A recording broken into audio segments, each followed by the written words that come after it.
Shalom.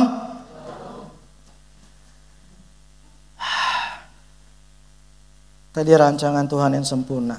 Begini. Saya tuh doain buat anak saya supaya anak saya itu masuk ke dalam sebuah rancangan Tuhan.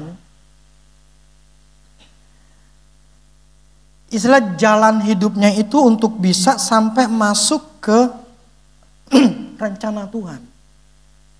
Tanah Kanaan.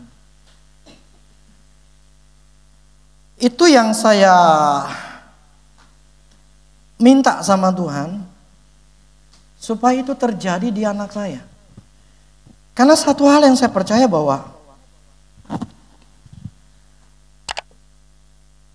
rencana Tuhan itu pasti yang terbaik. Ketika Tuhan membawa orang Israel ke tanah Kanaan, itu memang rancangan Tuhan adalah memberikan orang Israel itu sebuah tanah yang penuh dengan susu dan madu, tanah yang baik gitu loh untuk kehidupan mereka.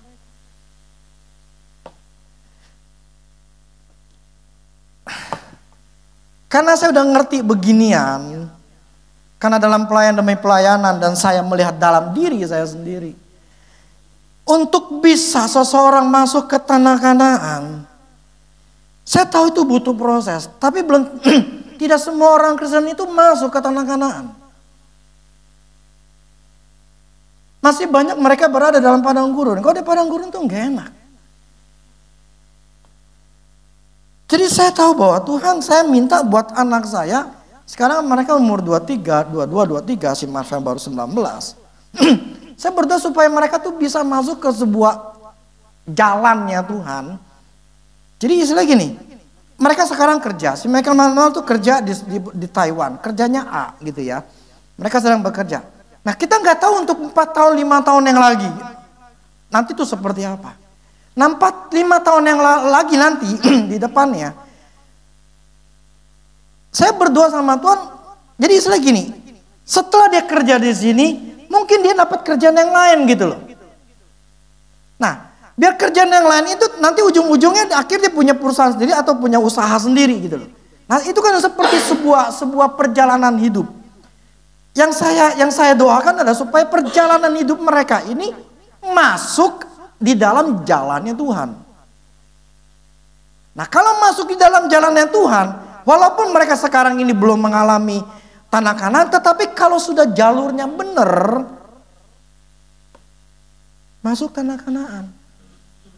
Nah, kalau udah masuk tanah Kanaan, saya orang tua, nggak susah. Nggak susah. Kemarin saya ngomong sama istri saya. Mereka udah berumur 23 segala macam. Saya tidak mengalami yang namanya masalah gara-gara anak.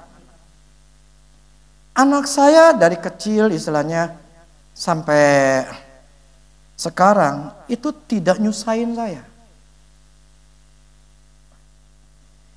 Karena saya dengar ada istilahnya ada itu anak males, sekolah aja nggak mau, terus nilainya jelek mulu, terus nakal, bla bla segala macam gitu. Tapi saya tidak ngalamin itu semua. Jadi hidup saya fine dengan anak saya.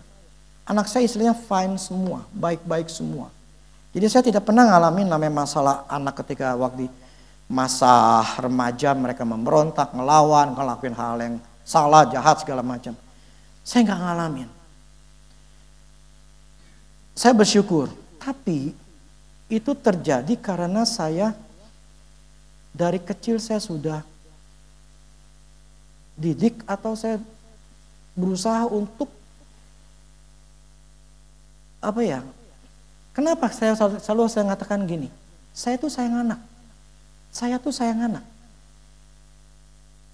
Saya tuh sayang anak. Nah, ketika saya ngomong sayang anak, jelas ada namanya sebuah tindakan yang saya lakukan untuk menunjukkan memang saya sayang anak. Oke, saya langsung masuk firman nih. Yakobus 2 ayat 14 sampai 26. Yakobus 2 ayat 14 sampai 26. Apakah gunanya saudara-saudaraku jika seseorang mengatakan bahwa ia mempunyai iman padahal dia tidak mempunyai perbuatan? Dapatkah iman itu menyelamatkan dia? Jika seorang saudara atau saudari tidak mempunyai pakaian dan kekurangan makanan sehari-hari, dan seorang dari antara kamu berkata, selamat jalan, kenakanlah pakaian panas dan makanlah sampai kenyang, tetapi ia tidak memberikan kepadanya apa yang perlu bagi tubuhnya, apakah gunanya itu? Demikian juga halnya dengan iman. Jika iman itu tidak disertai perbuatan, maka iman itu pada hakikatnya adalah mati. Tetapi mungkin ada orang berkata, padamu ada iman dan padaku ada perbuatan. Aku akan menjawab dia, tunjukkan kepadaku imanmu tanpa perbuatan, dan aku akan menunjukkan kepadamu imanku dari perbuatan-perbuatanku. Engkau percaya bahwa hanya ada satu Allah saja, itu baik. Tetapi setan-setan pun juga percayakan hal itu dan mereka gemetar. Hai manusia yang bebal, maukah engkau mengakui sekarang bahwa iman tanpa perbuatan adalah iman yang kosong? Bukankah Abraham bapak kita dibenarkan oleh karena perbuatan-perbuatannya ketika ia mempersembahkan Ishak anaknya di atas mezbah itu? Kamu lihat bahwa iman bekerja sama dengan perbuatan, dan oleh perbuatan-perbuatan itu iman menjadi sempurna. Dengan jalan demikian genaplah nas yang mengatakan, lalu percayalah Abraham kepada Allah, maka Allah memperhitungkan hal itu kepadanya sebagai kebenaran. Karena itu Abraham disebut sebagai sahabat Allah. Jadi kamu lihat bahwa manusia dibenarkan karena perbuatan-perbuatannya dan bukan hanya karena iman. Dan bukanlah demikian juga Rahab pelacur itu dibenarkan karena perbuatan-perbuatannya ketika ia menyembunyikan orang disuruh itu di dalam rumahnya, lalu menolong mereka lolos melalui jalan yang lain. Sebab seperti tubuh tanpa roh adalah mati, demikian juga iman tanpa perbuatan-perbuatan adalah mati. Oke, ini kita bicara masalah perbuatan, iman plus perbuatan. Ini gak bicara buat saya secara pribadi, karena memang dibutuhkan seseorang itu, orang punya iman harus ada buktinya. Gitu. Saya ingin bahasa terjemahan sehari-hari sederhana ya, TSI ya. Ini saya akan baca, ini agak lebih enak. Tetap Yakobus 2 ayat 14 sampai 26. Saudara-saudari, kalau seorang berkata, saya percaya penuh kepada Kristus, tetapi dia tidak melakukan apa yang menunjukkan keyakinan itu, berarti ucapannya hanya omong kosong belaka. Kita tidak diselamatkan berdasarkan ucapan seperti itu saja. Coba pikirkan contoh ini. Ada seorang saudara seimanmu yang setiap hari kekurangan pakaian dan makanan. Lalu kamu yang sudah berkelebihan berkata kepadanya, selamat jalan, semoga Tuhan memberimu pakaian dan makanan. Tetapi kamu sama sekali tidak membagi apapun kepadanya. Jadi tidak menolong gitu ya. Dengan demikian kata-katamu itu omong kosong aja. Sama halnya dengan keyakinan kepada Kristus. Kalau keyakinan kita tidak dinyatakan lewat perbuatan, berarti itu bukanlah keyakinan. Tentu ada yang berkata, tidak semua orang menunjukkan keyakinan melalui perbuatan. Gak semua orang gitu. Kepada orang yang berpikir demikian saya jawab, semua orang yang benar-benar meyakini sesuatu pasti menunjukkannya dengan perbuatan. Kalau tidak, berarti keyakinannya patut diragukan. Keyakinan tanpa perbuatan tidak ada bedanya dengan kepercayaan setan. Maksudnya setan itu percaya. Percaya apa? Kamu percaya bahwa hanya ada satu Allah. Bagus, setan juga percaya demikian. Jadi setan itu percaya bahwa ada Allah gitu. Cuma satu gitu ya. Tetapi dan mereka gemetar ketakutan karena tahu bahwa kepercayaan itu tidak akan menyelamatkan mereka dari neraka. Saya jelasin. Jangan bebal. Tunggu dulu. Yang pada setan nih. Jadi maksudnya gini. Karena setan itu tahu bahwa Tuhan itu, Allah itu ada dan cuma satu. Karena setan kan pengennya tuh manusia nyembah dia gitu loh. Nah, setan itu tahu bahwa cuma ada satu Allah, artinya satu yang mesti disembah. Nah, dia tahu, dia percaya itu. Tapi walaupun dia percaya, dia nggak nyembah Allah. Nah, apa? Walaupun dia percaya itu memang Tuhan ada yang harus disembah, tapi dia nggak percaya sama Allah. Maksudnya dia nggak nyembah Allah gitu loh. Jadi tetap memberontak gitu loh. Jadi seseorang percaya, tapi tindakannya itu loh, dia bilang sama seperti setan gitu loh. Setan itu percaya Tuhan itu ada, Tuhan itu Allah ada. Tapi dia nggak ngelakuin gitu loh untuk nyembah Allah. Itu maksudnya ya. Nyambung. Jangan bebal. Kalau kamu masih perlu bukti bahwa keyakinan tanpa perbuatan hanyalah omong kosong. Pikirkanlah contoh ini.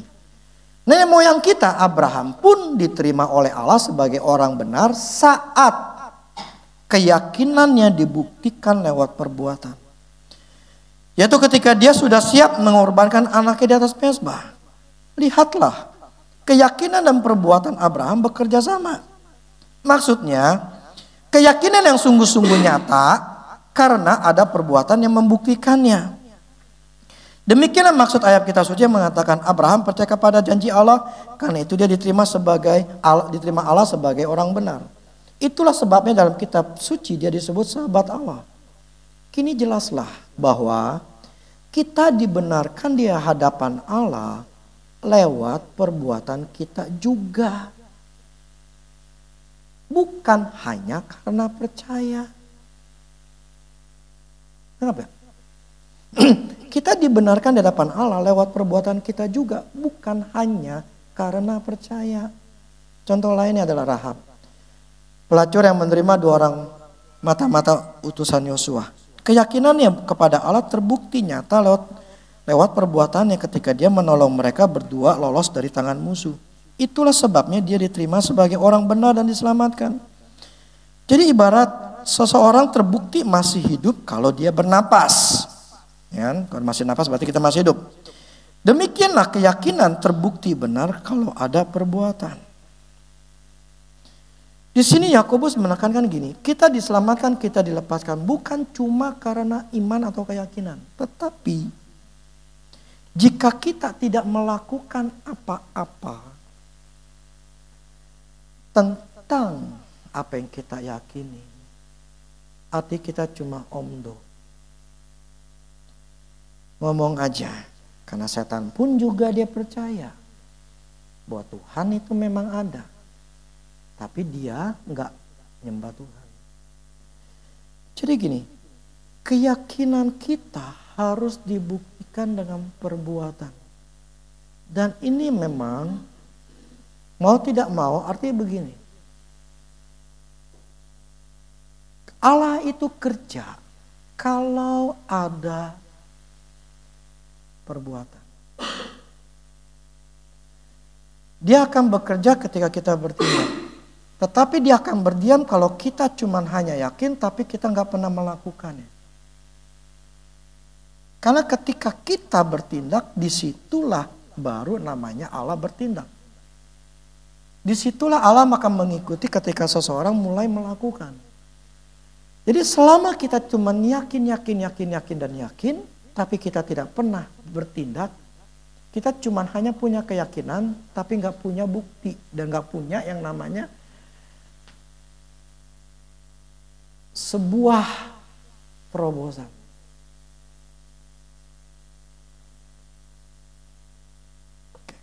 Kita belajar sama-sama begini.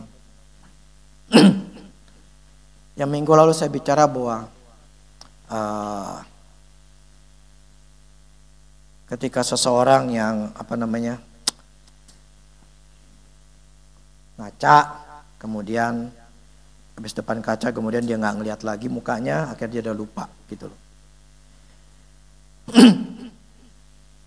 Jadi Tuhan ingin ketika kita mendengar, bukan cuma untuk melupakannya, tapi Tuhan ingin kita sungguh-sungguh melakukannya. Berbahagialah orang yang akan melakukannya karena perbuatannya. Nah, hari ini kita bicara masalah tindakan kita. Jadi contoh di sini dikasih contoh seperti Abraham.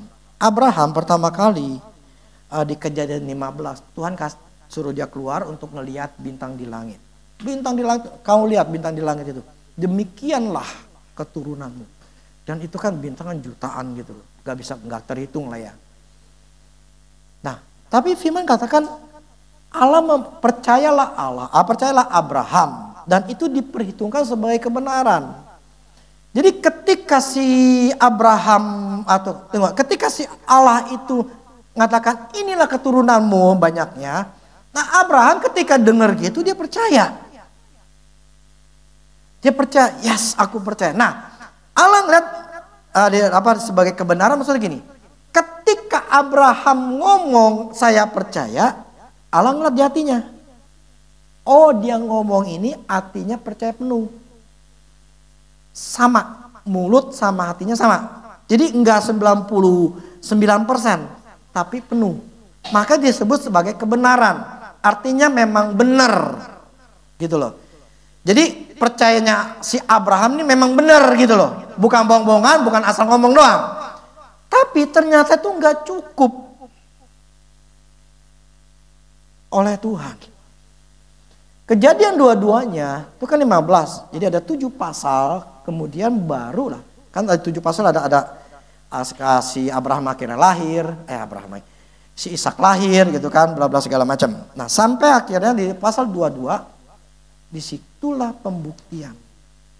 Apakah Abraham ini percaya bahwa yang namanya keturunan itu akan banyak?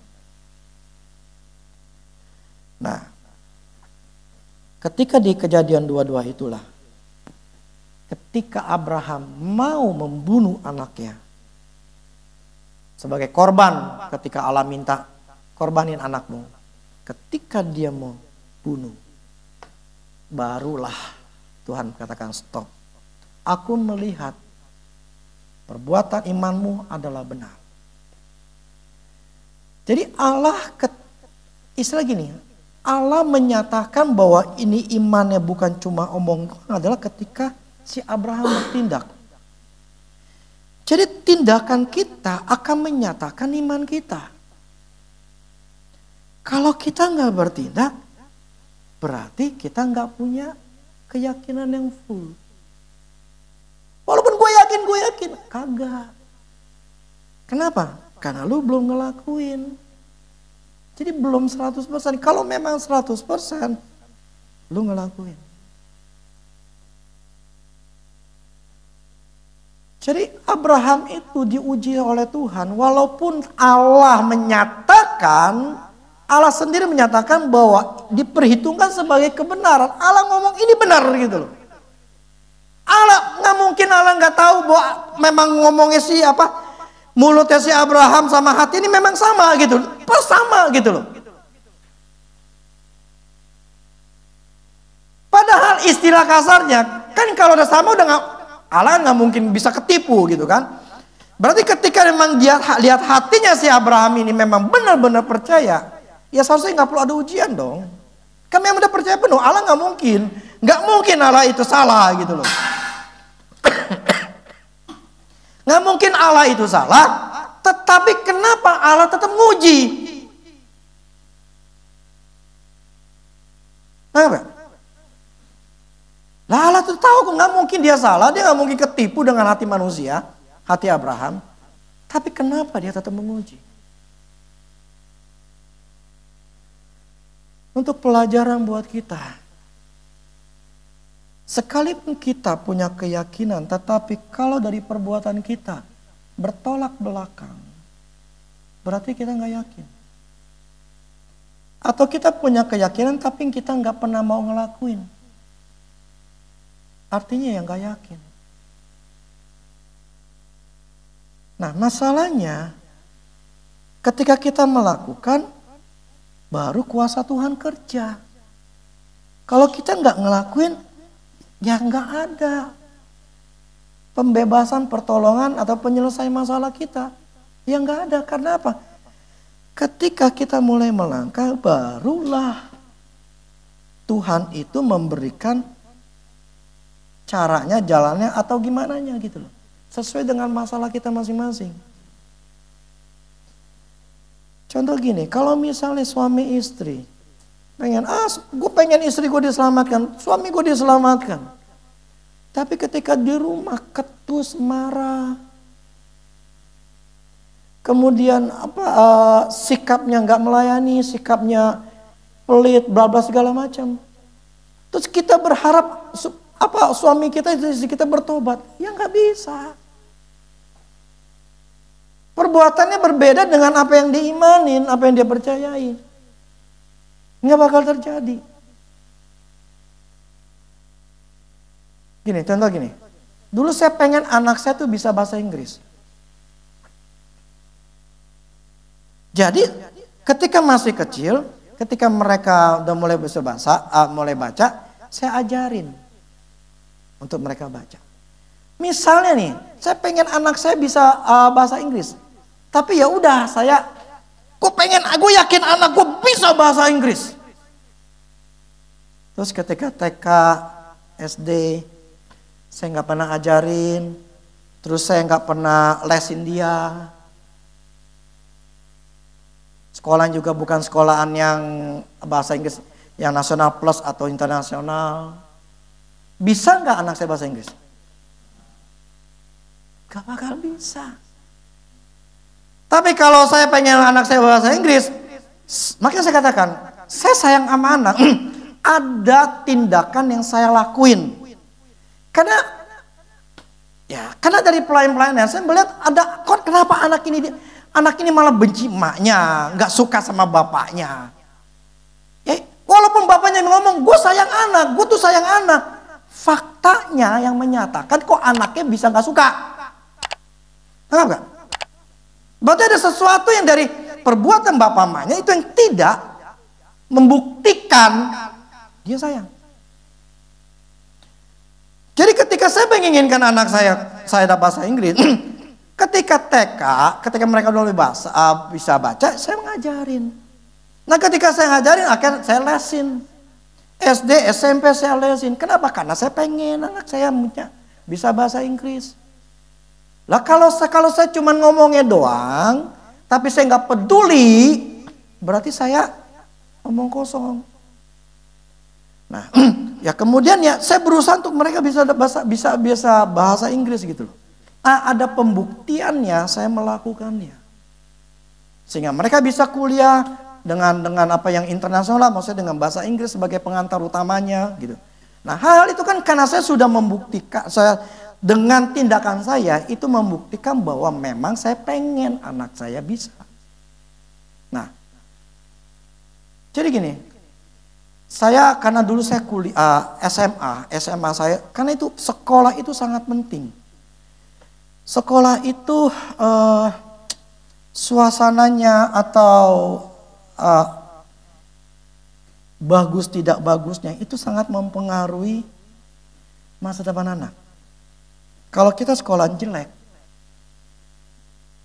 nanti mental anak jelek. Saya pernah waktu si Manuel kita pengen cari sekolahan. Kita masukin ada sebuah sekolahan di mana, pokoknya masih Jakarta Barat. Ketika kita masuki, auranya gak enak.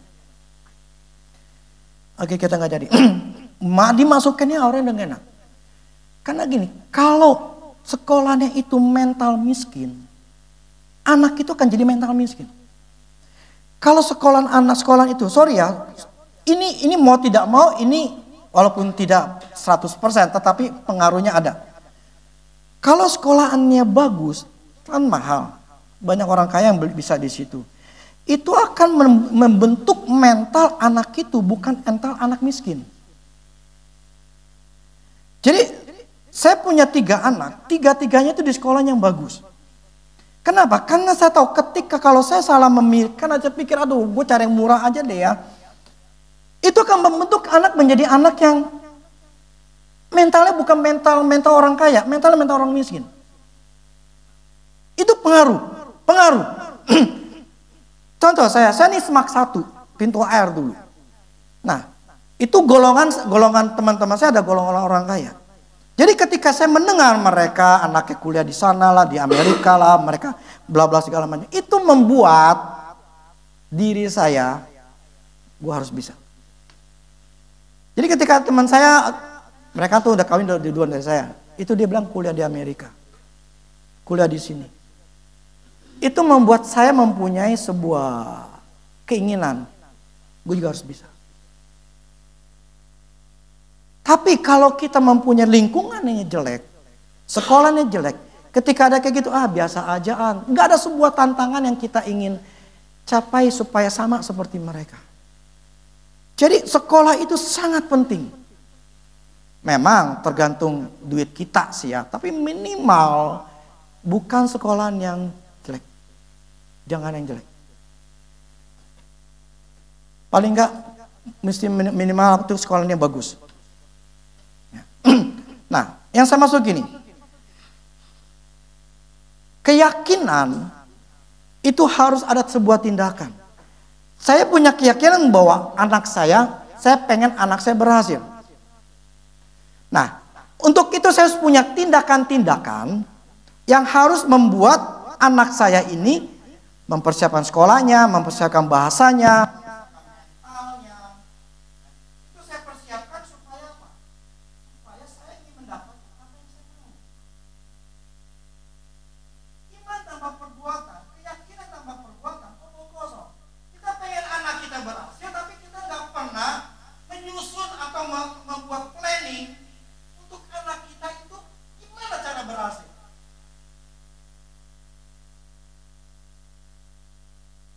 Contoh tadi, kalau saya mau ingin anak saya bahasa Inggris jago, saya harus mengajarin mereka, saya harus ngelasin mereka. Kalau kita bilang, aku pengen anakku bisa jadi sarjana hukum gitu ya. Tapi kita tidak pernah mempersiapkan. Ya biar dia nanti aja gimana lah. Itu namanya orang tua sama anak. Jadi iman, keyakinan yang kita ingin mau harus ada tindakannya. Gak ada tindakan gak bakal. Gak akan terjadi. Dan saya berprinsipkan, salah didik anak, salah ngurus anak. Susah dia. Jadi istilah gini, saya berusaha, saya katakan saya berusaha. Saya sayang anak. Jadi saya akan mencoba dari kecil menata hidup mereka supaya ketika saya besar, ketika mereka besar, saya ikut susah. Sekarang saya ikut susah. Untuk bisa mendapatkan mereka jodohnya nanti, saya pun sudah persiapin. Saya sudah ngomongin sama mereka. Kenapa? Ketika orang salah kawin, susah. Dan ketika mereka tidak punya mental maju, susah.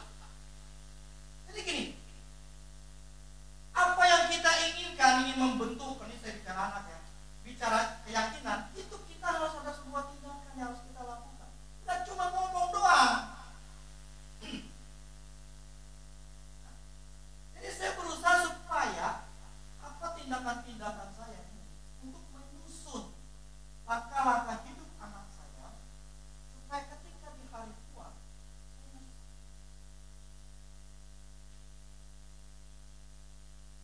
Contoh juga misalnya kesehatan. Bagaimana cara hidup yang sehat?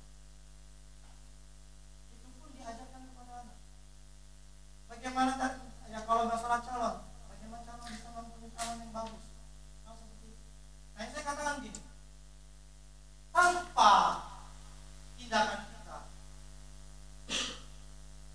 apapun yang kita yakini, tidak ada gunanya. Contoh dikasih anak, main anak ini aja.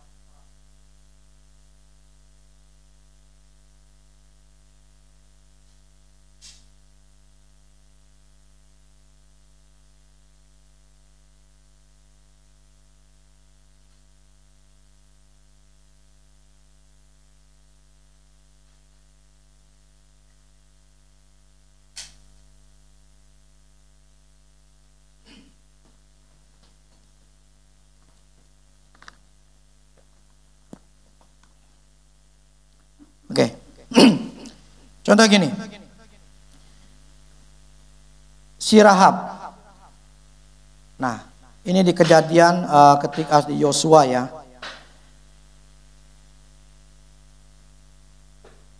Ketika si orang Israel mau masuk tanah Kanaan, Yosua ngirim 2 orang pengintai, ya. Nah, kemudian masuk ke rumah Rahab. Nah, ketika masuk ke rumah Rahab, Rahab ini tahu bahwa dia dengar-dengar orang Israel itu punya Allah yang hebat.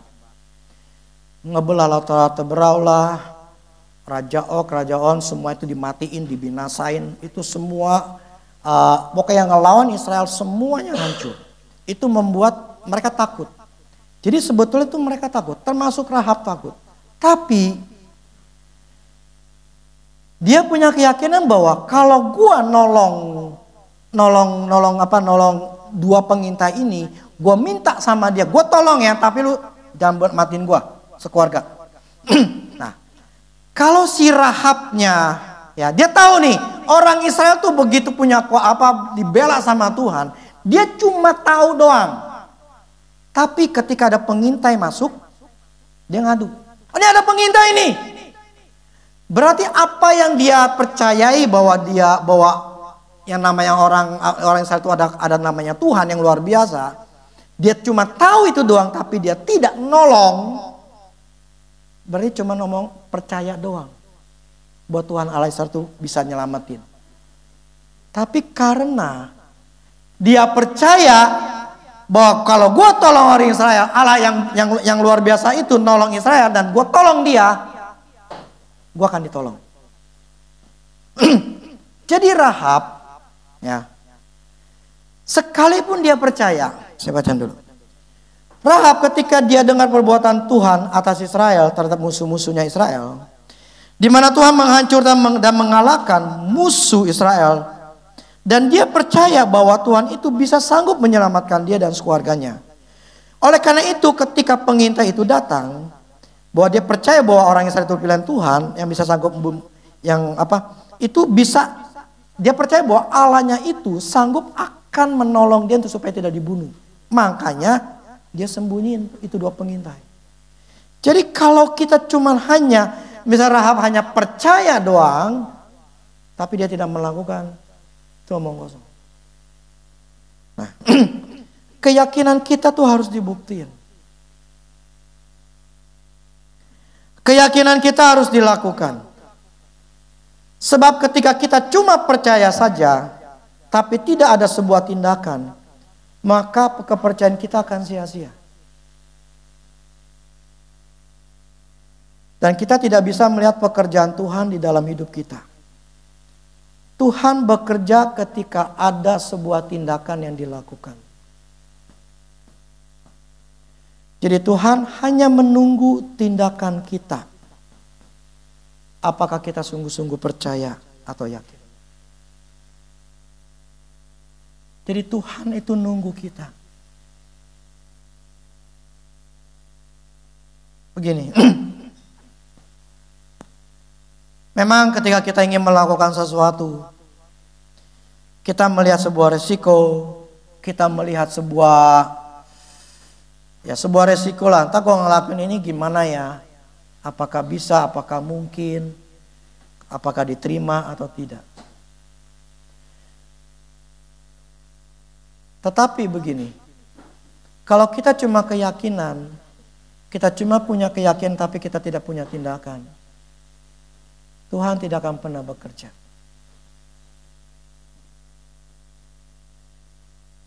Ini untuk buat diri kita sendiri, saya sendiri, buat kita semua.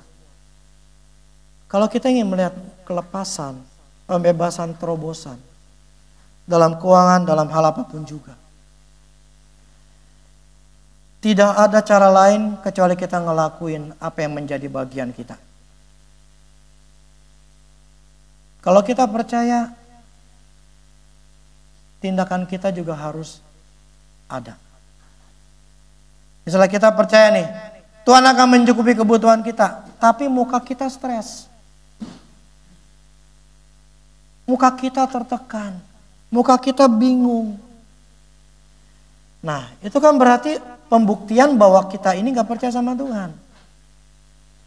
Tetapi kalau kita percaya sama Tuhan, ketika kita ngalamin, kita hanya percaya, ya Lord, aku hanya percaya. Aku percaya kepada Engkau Allah. Jadi muka kita tetap muka yang tenang, muka yang ceria, bukan muka yang takut. Demikian misalnya kita lagi jalan-jalan. Kalau kita percaya, waduh ntar ada setan nih, ntar ada apa nih? Kita cenut-cenut, takut. Itu artinya apa? Kita nggak percaya bahwa Tuhan itu jagain kita. Jadi ada hal-hal yang memang pembuktian harus kita lakuin. Ya kalau di saya harus ngelakuin apa yang sudah saya pelajari, apa yang sudah ya pelajarin, itu semua harus ada tindakan yang nyata. Kalau kita nggak punya tindakan nyata nggak bakal bisa. Contoh kemarin kita pelayanan. Ini orang Islam. Saya baca di Yakobus 2-nya itu di pasal sebelumnya. Istilah begini, kamu tuh sama orang, jangan membedakan orang miskin sama orang kaya. Yang namanya melayan itu adalah tidak ada istilah yang orang kaya lu layanin, orang miskin dulu nggak mau layanin. Gitu loh. Itu Yakobus 2 di pasal 1-nya. Nah, kita melayani seorang tukang kembang tahu. Ya, tukang kembang tahu ya. Ya dia kesian sekali sudah kena guna-guna sampai yang saya kagetnya itu tulang keringnya itu sampai sudah nggak ada. Sama dia tuh dipotong sendiri. Dipotong sendiri. Karena waktu udah rapuh, udah bolong-bolong akhirnya dipotong sendiri. Gelo. Dan itu dia guna-guna udah puluhan tahun. Nah belum lama istrinya meninggal karena emang kena guna-guna waktu kita ke sana. Ya lumayan Cirebon 3,5 jaman gitu ya. Kita istilah gini. Kalau kita nggak punya keyakinan bahwa kita menghancurkan kuasa kegelapan, nggak mungkin kita akan datangin dan nggak mungkin kita beresin. Gitu. Dan ketika kita datang yang kita hancurkan memang ada kuasa gelap. Ada yang pernah di sini waktu di Jakarta udah didoain sama Agus itu udah hancur, ternyata di rumahnya ada. Nah jadi ketika dia pulang di rumah malah kena lagi gitu loh. Jadi di rumahnya memang ada gitu loh di kamarnya. Kalau kita nggak punya keyakinan bahwa kita bisa menghancurkan kuasa kegelapan, kita akan menjadi ketakutan. Apa gue bisa lawan gak nih? Apakah bisa lepaskan nih orang? Apakah orang ini bisa bebas gak gitu loh. Karena dia udah 27 dukun. Udah habis berapa motor lah. Pokoknya 50 jutaan lebih. Ini aja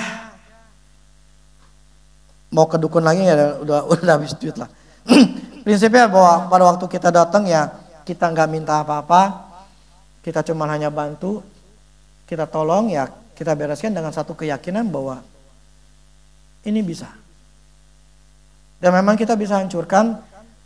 Tadi udah WA dibilang udah lepas, tidur enak. Terus tadinya diikat, ya dadanya sesek karena memang diikat gitu ya. Terus kakinya bengkak. Terus akhirnya pokoknya itu baik lah. Beres gitu. Kalau kita nggak punya keyakinan ketika kita mendoakan orang atau menolong orang, ya apa faktanya? Ini saya dengar dari dia katanya, Mama ini ya bersihin luka-lukanya ya, bersihin lukanya apa sih? Pakai Rivanol ya, apa sih obat yang kuning gitu kan? Ya dia antibiotik dia bersih. Mertua saya bersihin tukang apa deh? Kembang tahu. Nah yang saya maksud gini, kita memang harus punya kasih juga kan gitu loh. Nah itu harus ada pembuktiannya seperti apa. Sampai dia katakan bahwa yaitu omah satu-satunya yang mau katanya yang mau bersihin gitu loh. Ya nggak jijik gitu loh. Sampai dia bilang, udah gue percaya sama gue dah. Gue punya kuasa sama Tuhan. Nah, Jadi istilahnya itulah pembuktian bahwa memang kita punya kuasa dan kita bisa bantu orang ya. Ada pembuktiannya. Jadi kita kalau tadi Firman katakan nggak punya baju, pakaian gitu kan. Ya kita buktinya apa gitu loh. Bahwa memang kita itu mau menolong gitu loh. Faktanya juga contohnya kita misalnya kalau kita masing-masing ya dalam YouTube ini kan ada gereja masing-masing. Faktanya apa nggak kalau memang kita mengasihi gereja di mana tempat kita makan, Firman katakan di tempat makan, kita memberi di gereja itu, buktinya apa bahwa kita memang cintakan gereja itu, ya kan? Kita memberikan persepuluhan karena kita mendapatkan makanan di sini, di tempat masing-masing kita begereja, itu kan pembuktian bahwa memang saya diberkati di sini gitu loh. Buktinya apa gitu? Jadi semua tuh harus ada tindakan-tindakan yang membuktikan keyakinan kita. Kalau kita sini yakin nih bahwa kita berhasil, kita yakin nih kita mau dapat apa, ya kita harus punya sebuah tindakan yang menyatakan gue yakin gitu loh, gue yakin bisa, dan kita melakukan sebuah tindakan. Nah kalau kita cuma yakin tapi kita tidak pernah bertindak, ya kita nggak akan dapat apa-apa. Problemnya Tuhan itu bekerja ketika kita bertindak. Jadi iman tanpa perbuatan dalam mati. Makanya Firman katakan berbahagialah orang dengan perbuatannya. Jadi keyakinan kita, tapi kalau kita tidak sertai dengan sebuah tindakan perbuatan kita, sampai kapan ujung pun kita nggak akan pernah bisa booming atau ya lepas dari masalah. Karena memang kita nggak punya tindakan. Jadi kita penting bahwa kalau kita punya keyakinan, coba cek. Kita udah bertindak belum? Atau kita masih takut? Atau justru kita malah sebaliknya? Tidak bertindak, malah bertindakannya dengan tindakan yang salah. Nah, kalau tindakan kita salah, bertolak belakang sama firman Tuhan, ya udah jangan harap kita mendapatkan janjinya Tuhan. Kalau saya pengen anak saya berhasil, saya harus mempersiapkan anak saya dari kecil. Bukan mempersiapkan ketika sudah SMP, SMA. Kagak. Saya mempersiapkan dari kecil. Karena saya punya keyakinan bahwa, karena saya punya visi buat anak saya akan mempersiapkan dari awal. Kalau kita ingin mempersiapkan segala sesuatu, kita harus mempersiapkan dari awal. Artinya pada sebuah tindakan yang kita punya keyakinan, tapi kalau kita nggak punya tindakan, cuma mimpi doang. Amin. Jadi iman tanpa tindakan mati atau percuma. Ini buat teguran buat kita. Saya harus berani melangkah. Saya harus berani bertindak. Tuhan berserta dengan aku. Aku percaya aku bisa. Amin. Dan kalau kita ingin mempersiapkan sesuatu, persiapkanlah dengan matang. Kalau kalian punya anak, persiapkanlah dengan matang. Karena kalau udah nggak persiapkan, udah tua, seringkali terlambat. Dan akhirnya kita akan susah di hari tuanya. Ini saya masih mikirin anak. Loh, kenapa sih mesti mikirin anak? Tindakan saya akan mempengaruhi nanti saya udah tua, enak atau kagak. Saya tidak ingin anak saya ketika saya sudah tua masih susah. Jadi lebih baik saya bimbing anak saya sekarang. Pola pikirnya saya harus ngomongin. Kayak belum kayak 2 minggu yang lalu saya ngomong sama Mikael masalah kemakmuran, masalah kekayaan. Ada hal-hal yang dibilang bla bla segala macam lah. Cuma saya katakan gini, kalau kamu nggak percaya kemakmuran, kekayaan, kamu nggak akan makmur.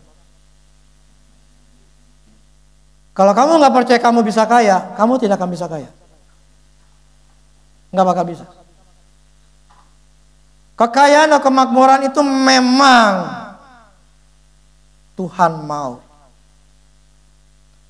Tapi kalau nggak punya pola pikir bahwa makmur itu kehendak Tuhan dan memang kehendak Tuhan dan gue bisa, nggak bakal bisa jadi kaya. Jadi saya mengajarkan anak-anak saya dengan tujuan ya supaya saya di hari tuanya saya nggak susah. Jadi saya lebih suka ngajar anak. Saya suka ngajar. Jadi kalau kita ingin sesuatu untuk masa depan kita, untuk anak kita atau diri kita harus panjang memikirkannya, mempersiapkannya. Supaya kalau kita punya keyakinan, kita harus punya tindakan. Kita punya keyakinan, punya visi tapi nggak pernah ngelakuin apa-apa, nggak bakal bisa. Jadi kita harus punya visi, keyakinan, tapi harus juga punya tindakan. Orang malas nggak bakal bisa berhasil. Orang penakut tidak akan pernah bisa berhasil. Orang yang mudah nyerah tidak akan pernah bisa berhasil. Itu kan bicara mental. Makanya mempersiapkan diri kita untuk punya mental atau anak kita itu harus ada. Karena anak saya laki-laki ya. Jadi saya berpikir mereka jadi kepala. Saya nggak mau mereka ngalamin apa yang saya alami. Saya ngomong sama mereka, sama Kyle. Papi siapin kamu lebih baik dari papi. Pertama, nilai kamu jauh lebih bagus dari papi. Nilai-nilai pelajaran kamu bagus. Berarti kamu sudah lebih. Bahasa Inggris kamu jauh. Kamu lebih bagus dari papi. Tempat kuliah kamu lebih bagus dibanding papi. Nilai kuliah kamu, apalagi kamu lebih bagus. Ya kesehatan badan semuanya kamu lebih bagus. Jadi saya ingin ngomong ke anak saya, tujuannya apa sih? Ini saya ngomong bukan saya memperbesar apa hiperbola diri saya, enggak.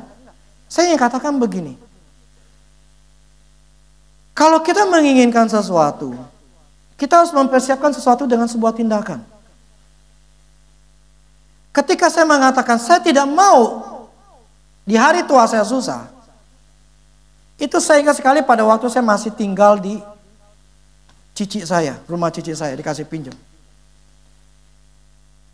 Itu yang anak saya tuh berarti masih umur 4 tahun, 3-4 tahun. Jadi saya udah punya bayangan begitu.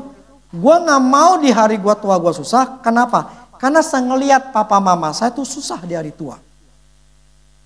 Akibat anak-anaknya yang masih ngerongrong. Yang masih belum mampu. Jadi ketika saya melihat seperti itu, saya mengambil keputusan. Gue gak mau di hari tua gue susah seperti bapak mama gue. Nah, saya punya keyakinan bahwa saya bisa di hari tuanya hari tuanya saya tenang. Artinya apa? Saya harus mempersiapkan dengan tindakan-tindakan saya.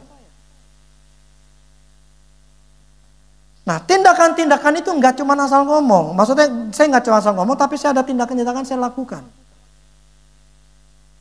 Walaupun terus terang aja memang ada hal yang sekarang ini saya masih belum ada tindakan yang buat diri saya sendiri yang masih saya belum lakuin. Istilah gini, ini firman juga kata buat saya. Keyakinan yang sungguh-sungguh nyata karena ada perbuatan yang membuktikannya. Masih ada kekurangan dalam diri saya yang saya masih belum lakuin. Tapi paling nggak saya masih memberikan contoh untuk ngingetin diri saya, untuk ngingetin kita semua. Semua harus ada tindakan. Amin. Harus ada tindakan. Terutama kalian untuk punya yang sudah punya anak.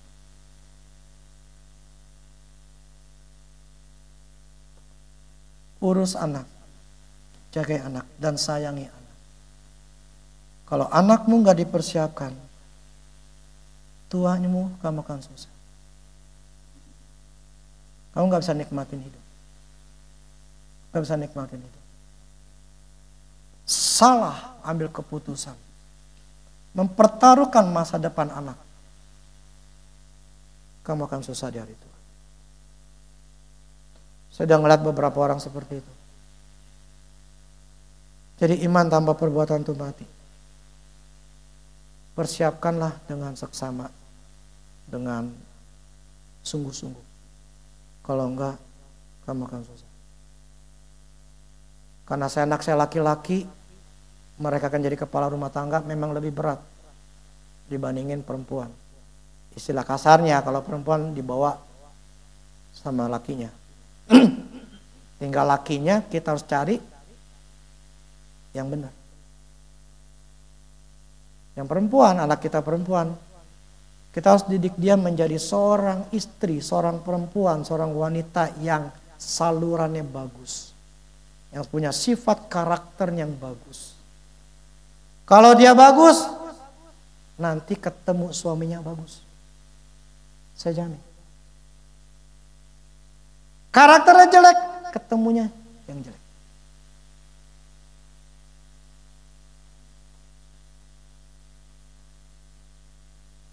Saya sama saya. Didik anak untuk punya karakter yang bagus. Didik. Kalau engkau gak didik dari kecil, saya dah susah. Oke, iman tanpa perbuatan mati. Gak ada tindakan, omong kosong doang, Om Do. Oke, demikianlah firman Tuhan. Oke, musik.